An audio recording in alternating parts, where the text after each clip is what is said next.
ఒకప్పుడు Tollywood most promising heroine గా నిలిచిన ముద్దుగుమ్మ పూజా హెగ్డే మూగముడి అనే కోలీవుడ్ సినిమాతో హీరోయిన్ గా ఎంట్రీ ఇచ్చిన ఈ ముద్దుగుమ్మ మొదట్లో టాలీవుడ్ లోనూ వరుస సినిమాలే చేసింది. కానీ అమ్మడికి రావాల్సిన లక్ మాత్రం అల్లు అర్జున్ తో నటించిన డీజే చిత్రం తెచ్చింది.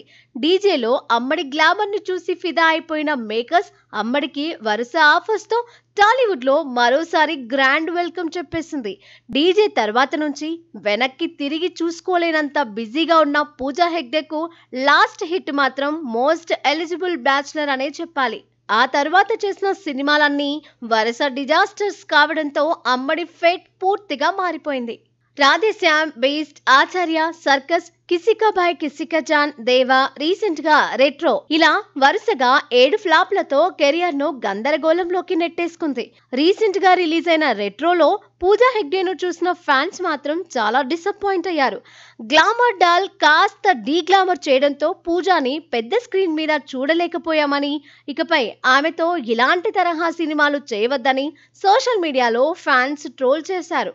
ఇది చాలదు అన్నట్లు అమ్మడు టాలీవుడ్ లో సినిమా చేసి దాదాపు 3 ఏళ్లు కావస్తుంది. టాలీవుడ్ లో యంగ్ హీరోయిన్స్ రాకతో పూజ వెనక్కి వెళ్లిపోయింది. ఇలాంటి తరుణంలో పూజ ఆ ఇద్దరు హీరోల మీదే నమ్మకం పెట్టుకుంది. లారెన్స్ హీరోగా చేసిన కాంచనా సిరీస్ ఎంత ఫేమస్ అయిందో వేరే చెప్పనక్కర్లేదు. అలాంటి క్రేజీ సీక్వెల్ లో భాగంగా రాబోతున్న కాంచనా 4లో పూజా హెగ్డే మెయిన్ లీడ్ గా చేయబోతోంది. దీంతో పాటు ఇళయ దళపతి విజయ్ హీరోగా చేస్తున్న చివరి చిత్రంలో కూడా పూజానే హీరోయిన్ గా చేస్తుంది.